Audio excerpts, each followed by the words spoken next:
Assalamualaikum warahmatullahi wabarakatuh. Anak-anak sekalian, bagaimana kabarnya hari ini? Semoga kita semua tetap dalam perlindungan Allah Subhanahu wa Ta'ala ya. Tetap sehat, tetap semangat dalam mengikuti setiap pelajaran yang diberikan oleh guru-guru kalian. Baik, hari ini kita masuk ke materi selanjutnya, yaitu pola dan suku-suku barisan bilangan. Silakan diperhatikan ya. Nah, untuk subbab materi ini ya, kita akan membahas tentang pengertian barisan bilangan, kemudian beberapa contoh aturan barisan bilangan, dan menemukan rumus suku ke N atau UN ya. Oke, yang pertama pengertian barisan bilangan. Apa itu barisan bilangan? Coba kita perhatikan barisan bilangan-bilangan berikut ini. Yang pertama ya, ada angka 1, 3, 5, 7 ya. Ada berapa sukunya ini? Ya, ada 4, yaitu suku pertama adalah 1, suku kedua 3, suku ketiga 5, dan suku keempat itu adalah 7.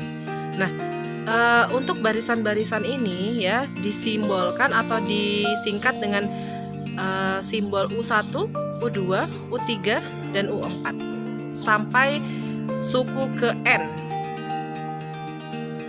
Nah, untuk yang kedua, 2, 4, 6, 8, 10 memiliki 5 suku.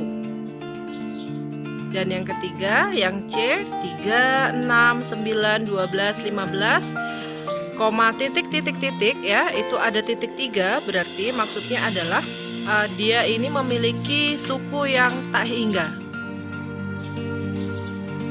Oke, yang kedua, beberapa contoh aturan barisan bilangan.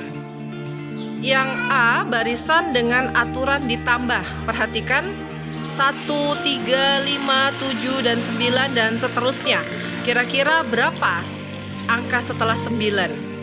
Nah, dengan mengetahui polanya kita akan dapat mengetahui nilai setelah 9 itu angka berapa. Ternyata setelah kita lihat polanya itu memiliki penjumlahan ya, setiap antar suku itu memiliki beda 2 ya, berarti nanti dengan begini kita dapat mengetahui bahwa suku selanjutnya adalah tinggal ditambah dengan 2. Oke, itu dinamakan dengan barisan bertingkat 1 ya. Oke, kemudian yang kedua, barisan bertingkat 2. Mengapa dikatakan barisan bertingkat 2? Kita lihat, itu 0, 1, 3, 6, 10. Kita lihat bedanya, dari 0 ke 1 itu menambah 1, 1 ke 3 tambahnya 2, 3 ke 6 tambahnya 3, 6 ke 10 tambahnya 4. Nah, ternyata penambahannya itu berbeda ya pada selisih yang pertama. Kemudian dari tambah 1, tambah 2, tambah 3, dan tambah 4, ternyata ketika kita turunkan lagi, kita lihat, nah baru memiliki beda yang sama ya. Jadi selisih yang sama, yaitu selisihnya 1, 1, dan 1. Maka ini dinamakan dengan barisan tingkat 2. Kemudian barisan tingkat 3. Nah, masih sama polanya ya. Jadi ketika kita lihat 0, 1, 3, 8, 18, 35, ketika kita cari selisihnya, ternyata berselisih tambah 1, tambah 2, tambah 5, masih belum sama. Kemudian kita cari lagi selisih dari tambah 1, tambah 2, tambah 5 itu, ternyata masih belum sama juga. Sehingga ketika kita mencari perbedaan dari tingkatan yang ketiga, baru ditemukan pola yang sama. Maka ini dinamakan dengan barisan bertingkat 3. Kemudian yang kedua yaitu barisan dengan aturan dikali. Kalau yang tadi kan aturannya ditambah ya, sekarang aturannya dikalikan. Sekarang kita lihat.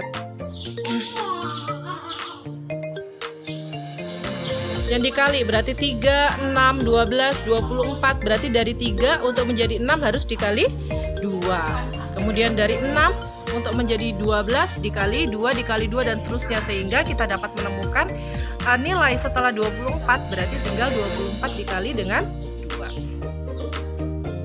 Kemudian yang ketiga, barisan dengan aturan dipangkatkan. Contoh 1, 8, 27, 64.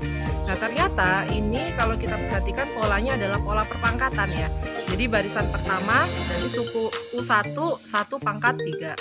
U2 berarti 2 pangkat 3 dan seterusnya. Sehingga nanti kalau kita mau mencari nilai suku ke-10 berarti tinggal 10 pangkat 3. Kemudian yang keempat adalah barisan Fibonacci ya. Barisan Fibonacci ini sangat terkenal ya, ditemukan oleh Leonardo Fibonacci. Nah, barisan tersebut dimulai dari 1, kemudian 1, 2, 3, 5, 8, dan 13. Aturannya adalah mulai dari suku ketiga, setiap suku diperoleh dengan menjumlahkan 2 suku sebelumnya. Contoh, mulai dari suku ketiga adalah berapa tadi?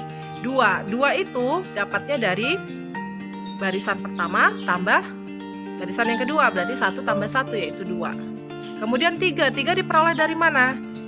Penjumlahan antara suku kedua dan suku ketiga. 1 tambah 2, 3. Kemudian barisan kelima, 5 itu dapat dari mana? Yaitu penjumlahan dari 2 ditambah 3 dan seterusnya. Gitu ya. Maka dengan barisan Fibonacci. Nah, untuk rumus suku ke N, barisan bilangan. Nah, jadi anak-anak sekalian, prinsip dasar menentukan rumus suku ke N itu adalah mencari keterkaitan antara bilangan 1 dengan bilangan yang lain ya, bilangan yang kedua dengan suku kedua, bilangan ketiga dengan suku ketiga dan seterusnya. Jadi kita mencari keterkaitannya. Contoh, barisan bilangan 2, 4, 8, 16. Bagaimana kita mencari keterkaitan antara U1, U2 dan seterusnya? Kita lihat, U1 adalah 2. Berarti 2 pangkat 1. Kemudian U2 adalah 4, berarti 2 pangkat 2. U3 adalah 8. Nah, berarti ini adalah barisan pangkat ya, pangkat 2.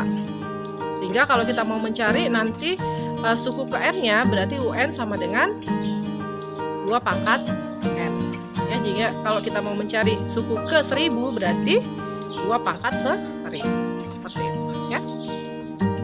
Nah, ini Ibu ada latihan soal ya. Jadi silakan dikerjakan, silakan perhatikan barisan berikut, kemudian tentukan polanya dan tentukan nilai suku barisan ke-10. Nah, silakan dikerjakan.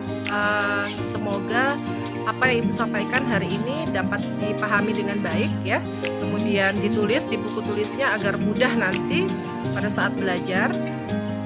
Kemudian jika ada yang ingin ditanyakan, silakan ditanyakan via WhatsApp. Mungkin itu saja yang dapat Ibu sampaikan dalam pertemuan kita hari ini. Semoga kita selalu sehat ya, dan kita berdoa semoga pandemi segera berakhir sehingga kita dapat kembali tatap muka di sekolah seperti dahulu. Baiklah, itu saja Ibu akhiri. Assalamualaikum warahmatullahi wabarakatuh.